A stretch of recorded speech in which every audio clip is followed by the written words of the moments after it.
Would you guys like to know how to start a candle making business with $110 and scale it to past $300,000 in 18 months? My first week, I brought home $1,500. First month, I brought home $7,000. Second month, I brought home $10,000. Whoa. That's where I would say 85% of my sales come from. Do you use an email list? And if so, how did you build it? What is it doing for you? It takes about an hour to melt down. You're just gonna stick it right on the side in between the wax. Yeah, go ahead, just stick it down there. Wow, those are good numbers. It's really good numbers. It completely catapulted my business. For somebody starting out, Okay. has 110 bucks, how would they use that money to get going? The cost is minuscule, but what I get in return is astronomical. Talk to us about the most challenging aspect of getting going with Blk Sunflower. Oh gosh, definitely the money side of it. Because when I started, once again, I didn't expect to start this, so I didn't have the money to start a business. Well, you have money. I had money. 110 bucks. 110 bucks. I mean, a whole 110 bucks. That's why I was like, if I could pay my rent with some candles, I'll be great. But then I started during a time where banks were only focusing on PPP loans and credit cards. As a new business, I didn't qualify for any of that. So one of the things I did in the beginning was what? I have a feeling you're going to share something that really propelled your business forward, and I want to leave that to our viewers as a hack later on, you guys. So, Sorry. Didn't mean to interrupt, but keep watching because what you were about to share changed your business. It completely catapulted my business. Okay, awesome. I'm excited to hear it. About revenue, if you wanted to double it, for example, Yes. what do you think you'd need to do to make it happen and scale to that point? I need to hire people. I need Okay. to hire people so that I can then expand my marketing, expand my foothold.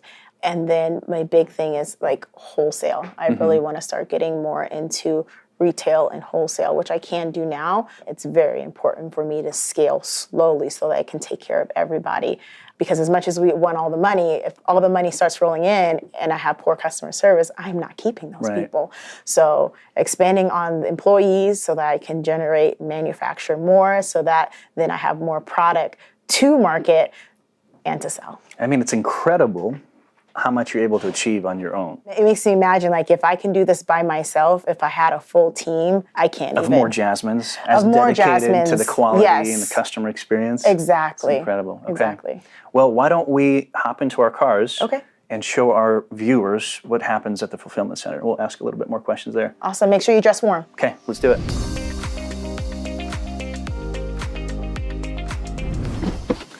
All right. Whoa, it is freezing out here. We just came to the Blk Sunflower Distribution Center. We're gonna go talk to Jazmin, and she's gonna give you guys an inside look on what takes place inside there. All right, well, this is not all your stuff, obviously. No, not Okay. yet. Not yet, No, okay. not yet. What is the benefit of using a fulfillment center, and what do you pay for that service? I mean, hands down, I honestly don't feel I would have been able to make it through this holiday season without them. Before I started using a fulfillment center, not only was I marketing, email, accounting, I was the creative, I was making the candles, I was packing, and shipping. By using a fulfillment center, I was able to cut costs because I was looking to hire somebody to do that. With that, I have insurance, I have taxes on top of that person. I now have to show this person how to operate. So once again, that's taking away time from me doing what I need to do. By using a fulfillment center, I'm allowing to stay in my lane and have the people who are the pros at pick, packing, and shipping, they can pick, pack, and ship, and I can focus on what I need to do. What does that service cost? So I pay like per shelf. So like I have this shelf right here. Just this one right here? Yeah, this Okay. one shelf. I think it's like $45 a shelf or something like that. Not that much to hold my inventory on this one shelf. Gotcha. And what allows me, I'm able to expand these shelves out as need be, and they'll charge me monthly. There is one monthly fee. And like I said, this will vary depending on your business. I pay about $400 flat rate. And then to pick, pack, and ship each order, it's about $5. And that includes all my supplies. That includes my packaging, my peanuts, that includes the tape. And with the shipping rates going up, I was like, I don't want to deter people from making a purchase because of the shipping. So that's just the cost I eat in order to make sure more people are able to enjoy my product. Awesome. So the fulfillment center really changed your business and helped you scale it. And I wanted to ask our audience, right? Yes. Tell us your story. If you were small and you said, you know what, I'm going to use a fulfillment center. Tell us what that did to your business. We'd love to hear your feedback. Comment below. Love to hear it. Jazmin, what equipment is important when you're making candles? Just for somebody starting out, Okay. has $110, how would they use that money to get going? Okay, well, all you need is wax. You want to find the wax that works and does what you want. There are a lot of amazing resources out there. You can buy just a small bag of wax, 10 pounds. Okay. That's it. Maybe will cost you $20. You need a pouring pitcher. Pouring pitcher you maybe can get for like $15. I know there's some for like $12 on Amazon. And you're going to create a double boiler. So I actually, in the beginning, used to use this pot back here, and I would just set, this pot right here, Wow. and I would literally just set my pitchers in there like that, and let the water boil. I thought you actually warmed up wax in there. Nope, I just put the water about to up here and let it create like a double boiler. Yeah. And once that melted, you also need a thermometer because it's very important to regulate the temperature of your wax because you have to pour your fragrance in at a certain temperature. My fragrances that I use, I combine different fragrances because I don't want anybody to pick up a candle from someplace else and like, oh, I've smelled this before. So we said wax, pouring pitcher, Right. a method to heat the wax in, fragrance, and your thermometer. And then obviously Wicks. where you put the candle. Yeah, and your vessel. And you can honestly get a box of 12. I think on Candle Science, it's like $12, $13 or something like that for a box of just single vessels like this, which is nice. And wicks cost little to nothing. Jazmin, what was your revenue for 2021? We're almost over, so what will it be? Yeah, it'll be about $250,000. Nice. In my pretty much second year. I only started halfway during 2020. Okay, what about your profit margins this year? Where are So they at? profit margins are not that big. Main reason because we all know there are supply chain issues. Absolutely. So in order to stay in business, I have to overbuy. So normally when I only would buy $1,500 worth of product, I have to buy $7,000, $8,000, $9,000, $10,000 worth of product Okay. just to make sure I have it. I've had instances where the product I need went out of stock in like 6 minutes. Wow. So I need to make sure that I have what I need to keep going. But I'm pretty sure for next year, now that I have the inventory in hand and I have a place to store my inventory, Right. I'm going to definitely see really high profit margins. Where would they be? Take a perfect year. Take a perfect year? Yeah, just next year we're going to double it again. I'm going to see 500,000 next year, hands down. And what would the margins for you be? Is it 30% in the candle making business? Is it 60%? It's about a good 60%. Wow, those are good numbers. It's really good numbers. Okay.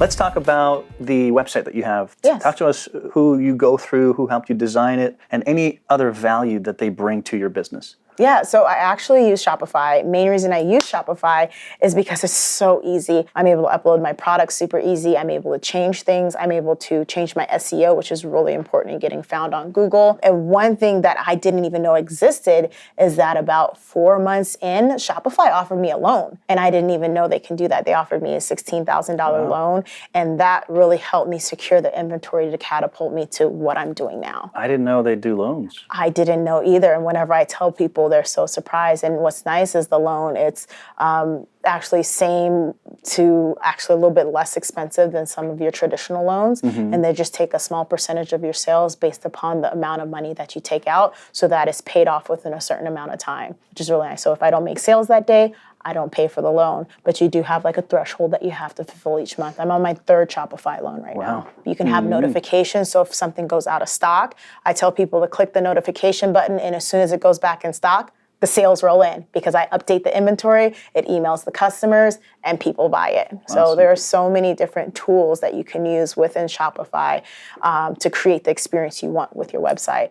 Well, on that note, Shopify is our sponsor today. You guys, they're the #1 trusted e-commerce platform. More than 1.7 million small business owners use them to take care of their online needs. So if you're watching this and you sell products online, give Shopify a try. Click the link in the description below for 14 days free.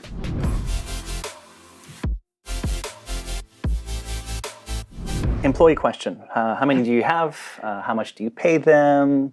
Let's share that. Okay, well, full like regular employees, it's just me. I have my parents who helped out so much. They've got me started. I have my 9-year-old son. It's good child labor, I promise. I feed him. And then right now, I'm thinking I might want you to be one of my employees. Have you ever made a candle before? I have not actually. Okay, so sure, I'll take. You want to try it? So yeah, it's just me. We'll show you guys. Yeah, it's just me, and I kind of want to give you an idea of just on one level. I'm only doing we're only going to do one today. Okay. But on average, I probably make anywhere from 250 to maybe 400 candles a week. I already have the wax heated up. You do? Okay. Can I just take a look inside? Yeah, definitely. So you just put like pellets or? Yeah, oh, wow. It's like flakes. They're wax flakes, and I pour them in there. This holds about 100 pounds. It takes about an hour to melt down completely. We're gonna pour some in here. I want you to do this. Dun, dun, dun. So you're going to I just pour it in? Yep, you're going to pour the wax. So we got right here. So this thing is not really... Oh, it's a little warm. Yeah, it's hot. warm. It is actually hot. Yeah, just pour it to right about there. Keep going, keep going. Look at that steady hand and stop. And I'm putting about an ounce. Okay. About an ounce per candle. And I will let you... But... Well, here's the thing. With the science of candles, you're only smelling about 20% of the fragrance that I actually put into the candle. 80% of it gets burned up and you don't smell anything. So you can go ahead and pour that in there. Anywhere? Just pour it in anywhere. Because we're going to mix it anyway? You're going to mix it. We're not mixing anything. You're mixing it. You're the employee today. You're employee. Yes. So go ahead and place that in there and just stir. Does this matter where this thing is at this point? It doesn't? And depending on the temperature I have in here, it could take anywhere from about 30 to 45 minutes for it to set, and then you're good to go. So Jazmin, where are customers finding your candles today? And can you break the percentage down versus store, here, and anything else? Yeah, definitely. So my business, I started Instagram, 25 followers on Instagram, and I grew my entire business off of Instagram. We just reached 10,000 followers, which to some people doesn't really seem like a lot within 18 months, but I have a very active, engaged audience. So everything is going from Instagram straight to blksunflower.com. And from there, that's where I would say 85% of my sales come from. Through your website? Through my website alone. Got it. I don't do very much advertising. If I do, I'll do small Instagram ads here and there, but it's really been built off of word of mouth. I now have a few locations within the area that do stock my candles. One of my favorite ones, I have a coffee shop in Seattle where I stock my candles. So I have a few places that people can pick up candles from, but I would say 85% of my candles are sold online. Let's talk about the seasonality of the candle making business. Summers, winters, and how does that translate to dollars? So first of all, when I once again started on a whim, my first week I brought home $1,500. First month I brought home $7,000. Second month I brought home $10,000. Whoa. And I kind of fluctuated that during the summer, and then it just went through the roof during the holiday seasons. You didn't expect that? Didn't expect it. It went from 10 to 20,000 to 25, and then last December I cleared about 32-ish. Man, okay. My first year, I mean, it wasn't even my first year. I started in April.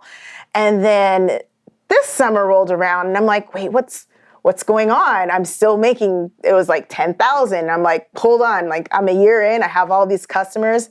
Jazmin, people went back to work. This is everyone's no longer cooped up in their houses, so I had to pivot and create a new way to generate revenue.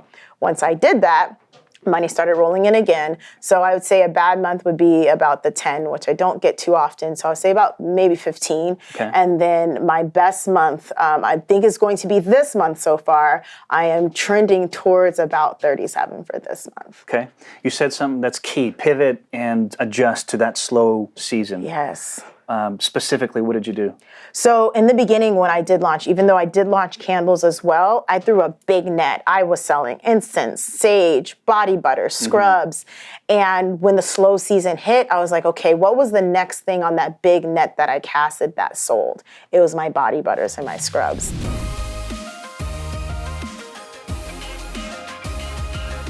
Let's talk about social media. You mentioned Instagram a couple times. Maybe elaborate on that, but do you use other platforms and do you spend money on ads within those platforms? Well, you know what? I have not used that much money on ads as a whole. I was very particular with my ads, so instead of blanketing the whole US, I picked the high cities with monies, my Atlanta, my New Yorks, my LAs, my Seattles, and then I focused in on my demographic. And just Instagram. I tried Facebook a little bit. I dabbled in Google Ads for a second, but I saw my money was really coming from Instagram. So that's where I fueled most of my money into. And even with them changing the algorithm and not being able to reach as many people, I'm still seeing profits coming from Instagram. What are you spending on Instagram right now per month? I'll be honest, this entire year I maybe spent $3,500 on Instagram. That's it? That's it. In terms of marketing, do you use an email list? And if so, how did you build it? What is it doing for you?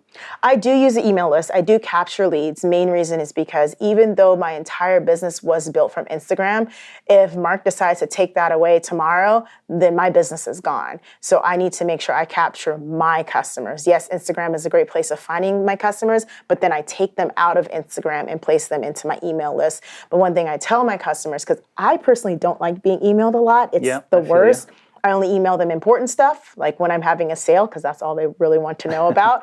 I'm not going to email in and say, happy Sunday. I'm not going to email you for unnecessary stuff. And I've built that relationship and trust with my email list. So even when I do send out emails, my unsubscribe list is extremely low because I've created that relationship with my customers. How many do you have on the list? Just curious. Actually, right now I'm about 5,000. Wow. Yeah, about 5,000, which is amazing because I have about 10,000 on my Instagram.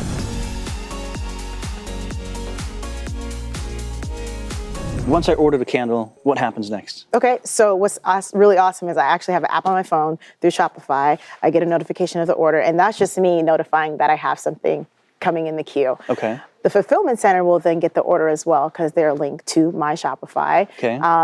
They'll print off the order. I bought this one, by the way. You brought this one? You brought Pie Felicia? Yep. All right, you like sweet potato pie. Let's go. So Yeah, then they'll bring the candle right over this way. I got these boxes. Actually, you go ahead and take that one. Okay. Nope. You have to go ahead and take a box or whichever one. This is part of the box. That's part of the box. Go ahead and fold that in. Just all sides. inside? Yep. Fold in all sides.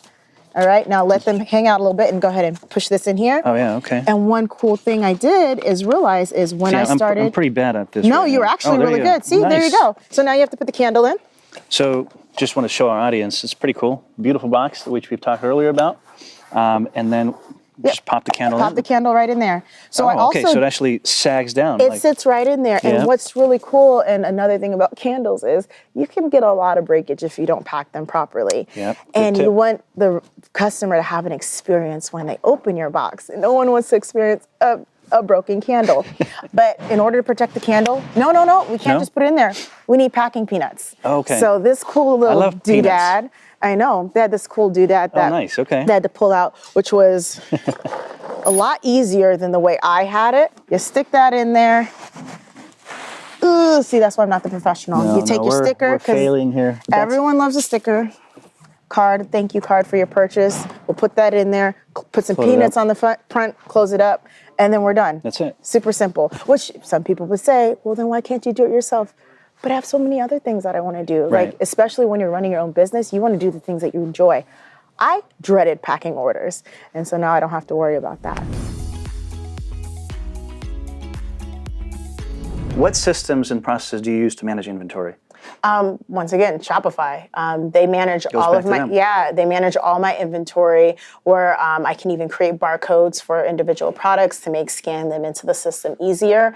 And then on top of that, with me using my fulfillment center, I can create transfers. So I can transfer my products from my manufacturing center to my fulfillment center. When they receive it, they can verify what's in that order and just click receive order, all within the app. So Shopify app and your fulfillment center are sort of intertwined. All intertwined. So what's great is you can actually give access to different administrators within Shopify. So they don't have access to my entire store. So they don't have access to like my analytics and things like that, but they have access to my products. They have access to like the transfers and the inventory. So they're able to manage, and of course orders, because they need to pick, pack, and ship, and the customer. So they're able to do everything they need to do on their end without talking to me. So we're able to work together. We're actually even able to send notes to each other. So if there's an issue with an order, they can literally tag me, just like in Facebook, and it'll send me an email and say, hey, Jazmin, looks like we're missing this for this order. Can you bring it in? And I can tag them right back and say, yeah, I'll be right there, or I'll bring it this week. And it's so simple. That's pretty easy. Yeah. Okay.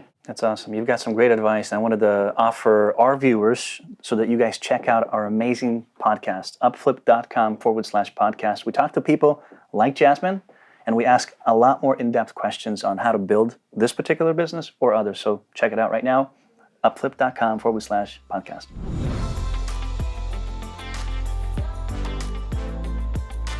All right, so we're continuing on with the process of what exactly? We're going to marble a candle. So as I mentioned, you need a visual component in order to get people to look at your product on Instagram. Because there's so many things that you want something, I say, thumb-stoppable. Thumb-stoppable. Thumb-stoppable. Oh, thumb-stoppable. So you're scrolling with your thumb. Okay. You want something that people stop Okay. and look at. So I did a little bit of research and I was like, hey, let's marble some candles. But before you do that, safety first. You have to put on gloves. I like black. Yes. Black sunflower. Black sunflower, the black boxes, everything. I like it. All right? Hand me one of those little metal. Little spooners Yeah, or little whatever. mean spoon things. And we're going to just dip a little bit. So what exactly dye. is that dye? Tell me more about the product. Yeah, so it's a candle-based dye. So once again, it doesn't have any extra preservatives, additives. It's just the base of it.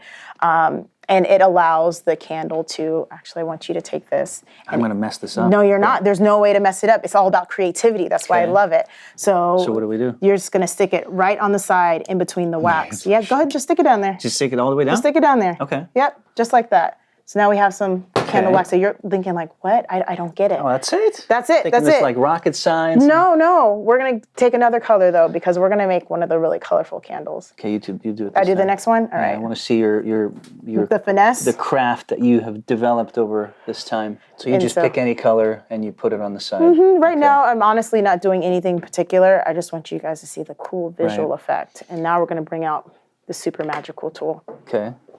Okay. It's not very magical. So we're using the gun again here. We're using the gun again, Be of yes. assistance. There we go. Now I want you to take this Okay. and just point it to the color. And you're going to start to see the colors kind of start to spread. And when you see those colors spread, move to the next side. And then go a little bit closer towards the bottom. Let's break up some of this wax right here. Yep. The idea is for this to just spread itself around. Start spreading itself around. And then you just let it I just let it do its own thing. And every single candle is unique and different. So no two people are going to get the same marbled candle.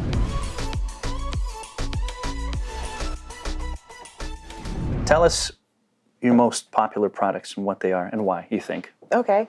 Well, since I'm mostly online based, my most visually appealing candle are my marbled candles. Well, other than yours right here. This is pretty popular. This would probably be one of the best I'm really ones. proud of my I'm proud work. of you too. Thank you. But my strawberries and whipped cream, I have peaches and cream, I have a melanin candle, but they're all marbled. And these will probably be the best-selling ones online. When I'd go to pop-ups, I have a trio of smells like her, smells like him, and smells like them. And I created them that all had complementary bottom notes. So if you burn any two of them together, it creates a whole nother candle. So you're getting two candles, but technically you're getting three candles. The aroma becomes the third candle. The aroma becomes a whole different candle, which is really nice. That sounds incredible. It was the science Check behind out the her candles. website. Thank you. How much do you sell this for? So these, my 9-ounce candles are 36. They burn for 72 hours, which is nice. And I usually tell people, if you do the math, some of your big name candle brands, they burn for only 20 to maybe 45 That's it? max. Yes. Wow. And so if you divide your price by your burn time, my candles still come out less expensive. You've been featured in over 50 different publications, like Yeah. Cosmopolitan and People. How did that happen? So my publicist found me. My publicist found me because I had my branding on point. I stood out from the crowd. I created a product that you're like, what is that? And from there, she was able to then sell my brand and my product to different publications. And then once you get on the list of the top candle companies here, the top Black-owned candle companies there, other candle companies come in. I mean, my first 4 months, Disney reached out to me and I actually did the promo box for The Bachelorette. Wow. It's just when you create a visual that is appealing to people, they're going to be automatically drawn to it, and it really cuts back on a lot of work that you have to do. So the work in the beginning of really dialing down your branding, your product, like I said, people want handmade, hand poured, but they don't want it to look handmade. If I can give you a handmade product that looks luxury, that it came from some big shop or warehouse, even better. I want to ask about the publicist. Yes. When did he or she come in to your world, and why is it important? Well, she stumbled upon my Instagram site maybe 4 months in. And what's nice is she's been able to give me visibility in places I normally wouldn't be able to. Now, it is possible to get into publications without a publicist, but given the amount of work that I had going on, once again, it's very important to me, stay in your lane. That's not my lane. Being a publicist is not my lane. Making candles is my lane. Running my business is my lane. So I just left the professionals to do what they do. So what value does she add other than get you in a magazine, essentially? Yes, and one great thing is on my website, I can view down on my analytics, which is very important. If your website has analytics, it's very important to look at those analytics to see where your customers are coming from. And my top 5 referrals are from websites or businesses that I've been posted in and on. So right now, some of the top ones like New York Magazine, Cosmo, I get a lot from there. So the investment in a publicist seems like a really, it was definitely really worth idea. it. It was definitely worth it. In the beginning, I probably wouldn't say your first thing is to get a publicist. Okay. If anything, work with somebody who's proficient in marketing and get your marketing down first before you go to the publicist, because it's completely backwards. Because a publicist will tell you, no, I have nothing to market. This isn't not marketable, because you're vetting against so many other publicists to get your information into these publications. So a marketing agent and actually getting your marketing down is the key thing before even reaching out to a publicist or entertaining one at all. As far as Instagram too, like, are you posting 3 times a day? Let's talk technicals for doing the right thing on Instagram. You know what? I do everything wrong on Instagram, You do? honestly. Okay. I think What for do the you mean month by of that? December, my first really big month last December, I think I cleared about 27,000 that month. I posted on Instagram 7 times. 7 times the entire month. I'm confused. Yeah, I was confused as well. The 7 posts that I did, they were very quality posts. I created ads for those, which targeted my demographic. And then I did contests as well. The contest was kind of that free marketing for me. Once again, this December, I think I may be at 11 posts. And what are we, like at the 14th of the month? Yeah. Once again, I did a contest. I target my market with the few ads that I did hold. I only imagine what I can do if I used Instagram the way they say I'm supposed to. And it's one of those things like, if it's not broke, don't fix it. Right. I don't want to oversaturate and have too many people coming in where I can't service them the way I need to. So until I reach the point where I know I can service people as fast as they'll come in, I'm going to kind of steadily keep doing what I do. Got it. Do I recommend following my lead and only posting 7 times a month? Maybe not. Maybe not. But you have to fill out what works for you. If you have your branding, if you have your demographics set down, you will not waste the money. If you do not know who you're trying to sell to, you're throwing money in the trash. Okay.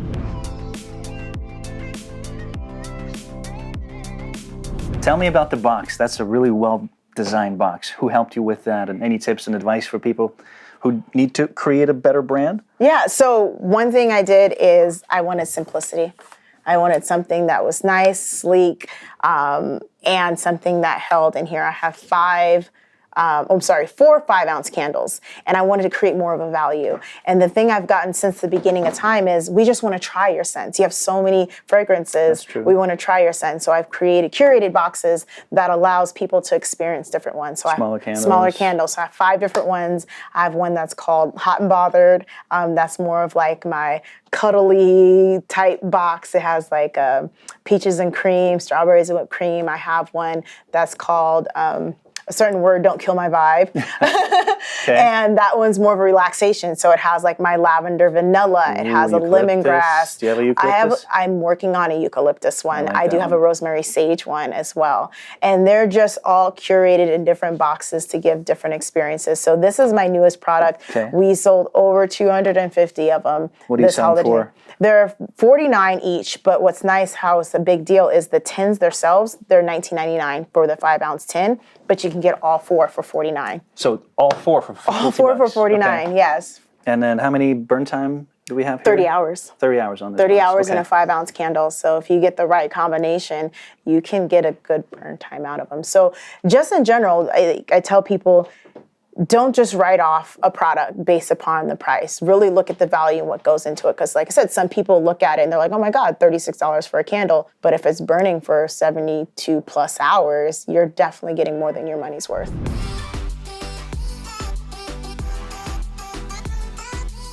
What is your biggest struggle as a small business owner today, and how are you coping with it, strategizing, etc.? Well, I think it's honestly the struggle of pretty much any business right now is the supply chain and sourcing products, where there was a point in time where I didn't know if, how, or when I was going to get vessels. And then when they did come available, I had to purchase them in large quantities. And once getting the funding to purchase these large quantities, you just have to find workarounds to make things happen. So instead of buying $1,000 worth of jars, I was buying $6,000, $7,000, $8,000, $10,000 worth of jars and stacking them up so that I have them. Because if I don't have vessels, I don't have a business. So it's definitely the biggest struggle. What's next for Blk Sunflower? Short, long-term goals? Just curious. Okay, so one of the things I think I mentioned earlier is I realized there was a seasonality with candles. Right. And so in the summertime, people don't purchase as many candles. So I really want to focus on more of the body care line that we have. We offer body butter, scrubs, and whenever I do offer them, I get bullied into making them again. My customers will email me and bully me. They'll come knock on your door and saying, where's that? Yeah, and they're stalking me and they're like, I saw you put body butter on in that one video. How come we don't have any? I'm like, I'm sorry. So really expanding on the body care line. We introduced sweats and apparel. Blk Sunflower is more of a luxury sensory experience. So I want to find items that I can touch on all the senses. So sight, smell, touch, taste. I'm hoping to introduce some luxury teas. Wow, okay. And then that's some big goals.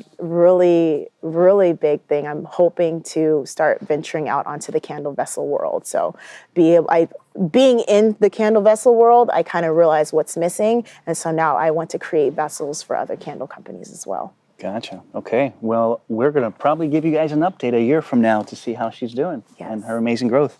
Thank you.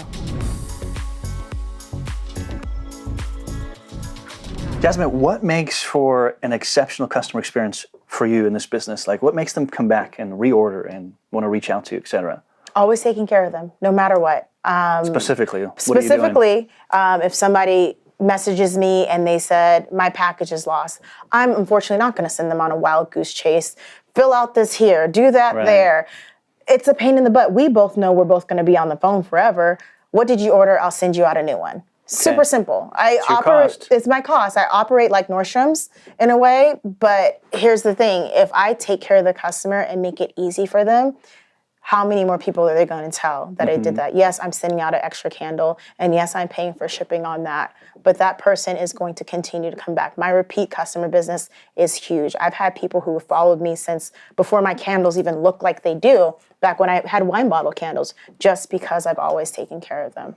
Okay, so let me follow up on that. How many candles a month would you sell, and out of that number, how many customers is that actually? Is it 1,000 candles, and that's actually 300 customers that bought it all? So on average, most people usually purchase at least 2 candles. I have anywhere from 150 to 300 orders a month. It just kind of depends on the seasonality.